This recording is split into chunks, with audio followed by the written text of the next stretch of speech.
Holy, that is so crazy. And so it's one of those things. I was saying before, though, that, I do a thing called a weave. Yeah. And there are those that are fair that say, this guy is so genius. And then others would say, oh, he rambled. I don't ramble. If I start a story, what you do is you weave things and you do it. You have to have certain things. You need an extraordinary memory because you have to come back to where you started. Yes. A weave is only good if you come back. They don't give you credit for that. Yeah, it's true. You could go all the way over here and then get back. I can go so far here or there, and I can come back to exactly where I started. Now, someday when you don't come back to where you started, you're Biden. Then you say, no, but the weave is the way. When you're telling like a story, I was telling a story at a rally the other day in front of thousands of people, and I started off, and then you were weaving something in the story. I actually mentioned Air Force One. It was Air Force One was there, so I mentioned Air Force One, and then I said how I got $1.6 billion off the price of Air Force One. So, but then you have to come back to the story. Where was Air Force One taking you? So anyway, I do a weave. I call it the weave. And some people think it's so genius, but the bad people, what they say is, he was rambling. Yeah. It's not a ramble. There's no rambling. This is a weave. This is a weave. I call it the weave. Good name. I'm not sure. That's another name. We had fake news. We came up with lots of names. Yeah. But the weave is, I think we should make the weave a part of that stable. Yeah, you really weaved right answering my question twice. That's brilliant. So I don't even want to know the answer anymore. I'm going to keep weaving. I lost interest. We'll weave back. Let's weave back to his question. Because this is where it started. So I'm not going to lie. I don't even think he's dodging the question expertly. I think that's just how his brain works. I don't even think he's like demonstrating expertise. I think he's just a rambler. Dude, no, you just can't comprehend the weave. Dude, listen. I am reminded of the time when Trump did a Michigan rally, which was supposed to be a town hall, with Sarah Huckabee Sanders, and a UAW worker came on stage. This was a couple weeks ago. UAW worker very clearly asked a question that is a layup for Donald Trump. Mr. Trump, how will you help the auto industry? Mr. Trump's answer, like right out the gate, was nuclear warming. Nuclear war. There is no discernible, decipherable reason for why Donald Trump dodged that question. He wasn't weaving. He's just that guy. He's just like that. Weave back to us. I sort of hate answering it because I don't want to give any false identities. I don't want to do anything having to do with creating something that isn't there. Mm-hmm.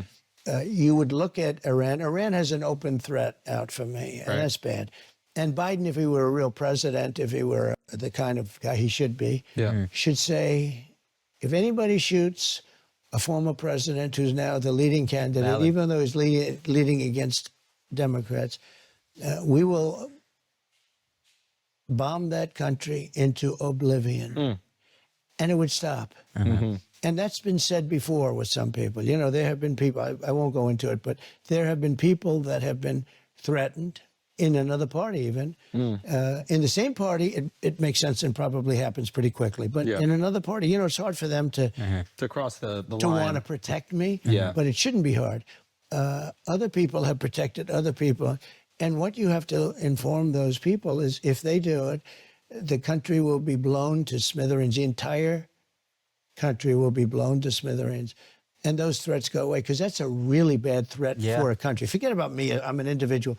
But I represent something very important. It's true. That's a really terrible threat. Yeah. So, there are others that could be in that category. Look, I took in hundreds of billions of dollars from China at a level that no president took in anything.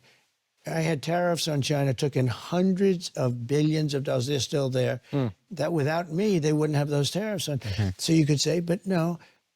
I think Iran would be. It was tough with other countries, but I got along very well with them. But we were like a pussycat. We were ripped off by every nation in the world, and some of the worst rippers were our so-called allies, people that countries that we supposedly get along with but they're the ones that took advantage of us on trade at a level like, I mean, I ended some of the dumbest trade deals I've ever seen and made them much better for the country. I mean, what difference does it make? I took a terrible trade deal, would make it a good trade deal.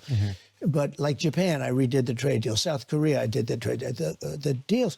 I went to Abe of Japan. I said, Shinzo, he was assassinated. He was as you probably know, he was incredible, great man. He was a great leader for the people. They loved him. I said, Shinzo, look.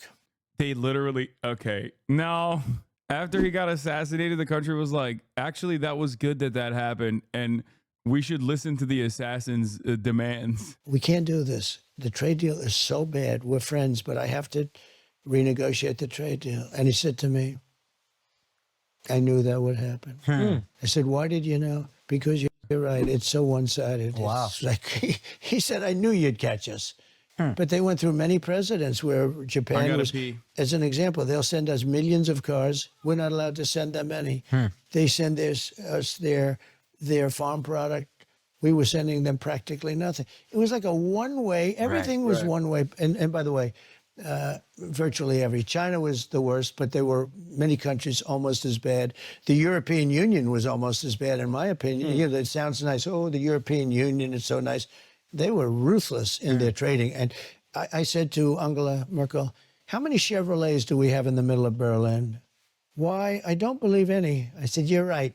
And yet we take in all of that. We take in Mercedes-Benz and BMW, and we take in all of this Volkswagen. We're taking in all of these millions and millions of cars. I say, how many American cars are in the middle of Munich or Berlin? And the answer is none. And I had things change around. So, you could say, I think that the answer would be, at this moment, Iran. And I think they could catch him. And if we had a real president, which we don't have a real president. We have a man that is grossly inept. And it's very dangerous because these guys are all at the top of their game. When you talk about President Xi and you talk about any one of the leaders in the world, Macron, and he's a smart guy. He's all for France. I mean, he would take the shirt off your back if you didn't know what you were doing. So when you're with these guys, are these guys all sharks? Yeah. And you can sense the energy immediately? Yeah, not all of them, but some of them aren't sharks in terms. How are you assessing personality? Victor Orban, that's my goat. I can tell you, like, Great. Modi, India. Yeah. He's a friend of mine. He's great. India. He's the nicest. India. This is for you. Oh, good. Well, I'll tell you. Do you like him or not? Yeah. Do you like him? I have family on both sides of it. Okay, I have well, family let me that tell loves everything and family I'll just that's tell not. you, though. You need him. I know. Well, they had, before him, they were replacing him every year. It was very unstable. He came along. He's in a lot. He's great. He's a friend of mine. But on the outside, he looks like he's your father. He's the nicest, total killer. Because I asked him, Yeah. we're talking, they did a thing called Howdy Modi in Houston, Texas. Oh, right? yeah. And they filled up the stadium. It was me and him. We filled up the stadium. It was beautiful. Like 80,000 people. It was going crazy. And we're walking around. Today, maybe I wouldn't be as, maybe you wouldn't do that. But we're walking in the middle, waving to everybody. Anyway, but we have a very good relationship. He's the nicest human being. But we had a couple of occasions where somebody was threatening India. I said, let me help. I'm very good. I actually really wanted to hear your thoughts on his uneven trade deal comment with the EU. He's talking about, I think he's talking about NATO security contracts that he re-examined, where he demanded that like NATO nations give more, like put more money in themselves and not simply rely on American defense. And that's it. And basically what ended up happening is, after considering that as the most anti-NATO position you could arrive at, the Democrats followed through on that. They never even changed that policy. Good with those people. Let me help. I will do it. I will do it. And I will do anything necessary. We've defeated them for hundreds of years. Wow. He was talking about a certain country. Okay? Yeah. You can probably guess the country. Yeah. Can't fathom which. You know the country. Yeah. But I said, whoa, what happened there? What happened? So, no, they're all tough and they're all smart. and some are very good people. He's a good person. There's some are good people and some aren't good people. But they're all at the top of their game. And we have her, who is now more important than him, I guess, although he's still president of this country. And we're talking about nuclear war, and he's not capable. He doesn't even know what it is. He said yesterday when they talked about should they hit Iran's nuclear, no, you shouldn't do that. I said, no, it's sort of just the opposite, because the nuclear is the biggest threat we have in the world today. It's not global warming where the oceans are rising 1/8 of an inch in the next 500 years. The threat that we have, the biggest threat, is nuclear war. You seem concerned about that. I am, because it only takes one. I am. Very true. There are 5 countries now that have capability, and soon they'll have more, and we shouldn't let there be more. And I was at a point very good, despite the... Yeah, which is why I ripped apart the Iran denuclearization agreement. That was Barack Obama's signature foreign policy accomplishment, simply because Israel wanted me to do so. Like, I shit on Barack Obama quite a bit. That, unironically, was his signature foreign policy accomplishment. That and normalizing relations with Cuba. And Donald Trump came in and was like, Israel doesn't like this. I'm cutting it out. Yeah, that deal took years to make. Yes, it is a deal that that had European partners working on it for decades. And he was like, yep, nope, fuck that. Why are you pro-Iran not having deterrence? I'm on board with normalizing relations with Iran. If they don't build nukes, that's fine. Like, ultimately, I don't have an issue with Iran having nukes. Okay, I know that this is going to come across as like a fucking crazy thing for me to say. In this day and age, if you want to be a sovereign state, you got to have nukes. You know, this is the HasanAbi nuke doctrine. Okay, same goes for Ukraine. Big fuck up for Ukraine, giving up the nukes. Don't give up the nukes. The reality is, no one should have nukes. Okay, no one. In this day and age, you give up the nukes, you're fucked. You don't have nukes. You literally just said you didn't want them to have them. So nice save with the HasanAbi doctrine. Yeah, I'm saying that if it meant stopping your nuclear program, that would have inevitably normalized relations with Iran for the rest of the world instead of crippling sanctions, and Iran said yes to it, then yeah, I'm on board. That's it. What do you want me to do? Behave like a fucking Redditor and be like, excuse me, Ayatollah, you're making a big mistake, sir.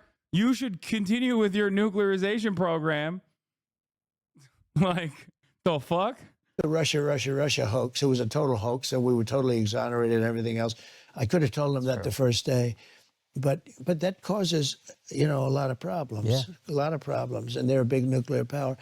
We were close to a deal for getting rid of nuclear weapons. It would be so good. For all countries or just Russia? We were talking about Russia, ourselves, and China. Oh, wow. And we would then bring everyone else into it. And so I also personally think, like, Israel, again, demonstrating hubris. Again, Israel thought they could just keep assassinating everyone that is a part of the Iranian nuclear program, and even others who are not even a part of, like, enriching uranium or whatever. And that is the way that they would be able to stop Iran from developing nukes, developing nuclear warheads. Now, that might be wrong. That might prove to be wrong. If you ask the American State Department, they say Iran is 3.5 seconds away from having a nuke every goddamn week. So, yeah, I think that diplomacy would have probably been a better way to do it. But the reason why Israel didn't want it is because they don't want normalization with Iran. Okay, they do not want any normalization with Iran whatsoever. And that is precisely the reason why they told Barack Obama, shut the fuck up. What are you doing? That's why Benjamin Netanyahu came and spoke in front of the U.S. Congress when Barack Obama facilitated the Iran denuclearization agreement. Strongly. You all would get rid of your nuclear capabilities. Denuclearize, yes. We were going to get rid totally of nuclear because it's too powerful. Yeah. It's too much. Yeah. And then I can go so far here or there, and I can come back to exactly where I started. God damn, dude. Holy shit.